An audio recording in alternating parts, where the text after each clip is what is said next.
and welcome back to the Slice of Life. And today is going to be a little bit of my life because I have a story time for you guys. And I swear it's not clickbait. I was stopped by a police car in Vegas. This is real. So, as you guys know already, this story happened in Vegas. One of the reasons why the makeup is extra today, I just wanted to make sure that put some glitter because we're home quarantining. Might as well go all out, right? At least all the time and effort I put into making this doesn't go wasted.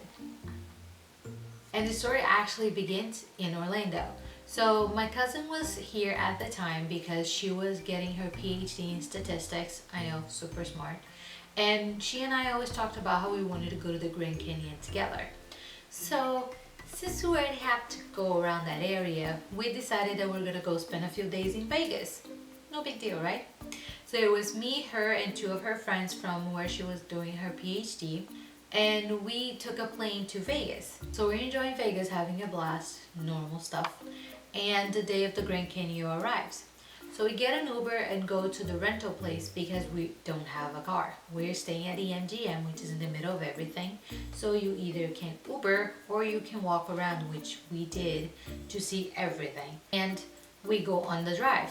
Now, normally it takes between 3 to 4 hours, 4 hours and a half. It depends on how quick you want to get there, how much you want to see the scenery because it's a beautiful drive. And when we are around 3 hours for like the last leg of an hour or something, I asked for one of the other girls to drive. Now, just a little background on the 4 girls. 2 of them, including my cousin, were not comfortable driving because it was a rental and they don't have a lot of experience. So it was basically me and one of the other girls driving. So I asked this other girl if she could do the last leg of the way there, and she agreed. But not even 15 minutes into her driving, both girls were like, "Please, Lais, take back the wheel and drive," because she was so crazy. She was fast and furious, and it's a small up the hill road, and they were like, "We're gonna die. We're just gonna die."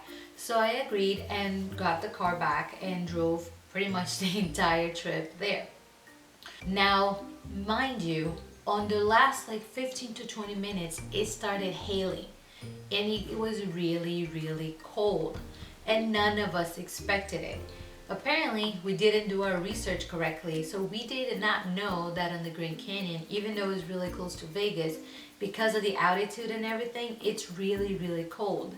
Now, mind you, there are 4 girls wearing shorts and tank tops to the Grand Canyon, and everybody else is using these very cozy like sweaters that protect them from rain and wind. And we were at the top of the mountain after driving almost 4 hours, and we were losing our minds because it's really, really cold. And I just told my cousin, I don't care. I came here for this. I will freeze, but I am going. So we sat on the car for 10 to 20 minutes because it was really coming down. I think I still have footage of it. If I do, I'll put it here or a picture. And once he actually calmed down a little bit and it wasn't actively hailing anymore, I said, "Screw it, I'm going in." And I went there. And I think it was the adrenaline because I survived because it was really cold. And the girls kind of followed along and we all enjoyed it, took amazing pictures. It was one of the best moments of my life. It's magnificent. We do have canyons back in Brazil. It's not a Grand Canyon and they have forests in the bottom. It's very different, but it's not as big. Probably one of the reasons why this one is called the Grand Canyon. It was magnificent. It took my breath away. Just like the Wall of China, it's very humbling to be in those sites. We had lunch at the restaurant that's right at the entrance of the park, took pictures, did the whole shebang. And now we need to go back. So as you guys remember, I drove the whole way there, and the other girl, we couldn't trust her with the car. We all wanted to live, so we said no. But I was exhausted after all the driving, the hailing, everything. So my cousin's other friend offered to drive the way back at least for like an hour so I could take a nap. And I was so thankful because the last thing I wanted was to drive when you're tired. It's a horrible idea. Don't ever do it. So I was sitting on the passenger seat taking a nap, or trying to, and the girls were driving. So not even 30 minutes into the drive, I'm sitting on the passenger seat. I'm trying to sleep a little bit because I'm exhausted.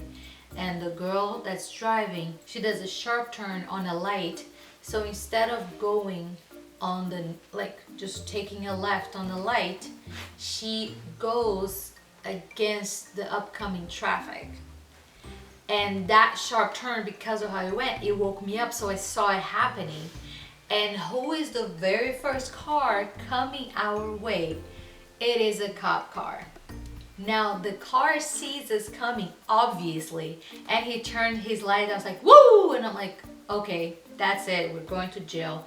Everybody started freaking out. My cousin and her friend weren't super fluent in English yet, and this other girl was kind of like passed out. So I was just like, okay, we're all going to jail. Oh my God. So we stopped moving, of course. The car also, he came parallel to us. And thank goodness it wasn't a very busy street because there was nobody really behind him. And the girls are freaking out. I'm like, everybody shut up! And I turned to the cop and I said, I am so sorry. She did a sharp turn. We're lost. We're not from here. And he saw we're all like lost and confused. He was super nice, and he saw that we were just nervous. He laughed at us, said, don't worry, I got it.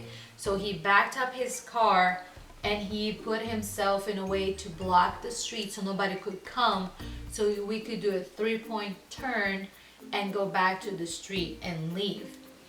Now the girl did the 3-point turn and left, and as soon as we're turning to go back where we should be, I tell her, pull over right now. And at this point, I'm completely awake, of course, because I already just had the biggest adrenaline rush. Because first I thought we're gonna die. Second, I thought we're gonna go to jail. Third, I thought if we don't go to jail, the police car might actually hit us, and then we have to go to jail because he might die. I just completely went, woo! So I was completely awake. So as soon as we were out, she pulled over. I got the car and drove us back to Vegas, safe and sound. It was simply a crazy adventure that, looking back now, it was so funny. But at the time, I was losing my mind thinking, oh my God, oh my God, oh my God. Shout out to my cousin. That was a great trip. We need to do it again. Not necessarily Vegas, but somewhere else. Or San Francisco. We went to both places. And Miami. Wow, I went away a lot when she was here. Let me know if you guys ever had a crazy adventure like this when other people are driving. That's why I always drive. I swear, I can't trust other people sometimes.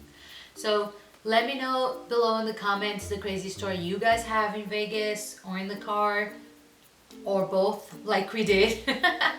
And again, thank you so much for watching, guys. I appreciate you. I appreciate you coming back. Click that bell for all the notifications so you can know whenever we post a video.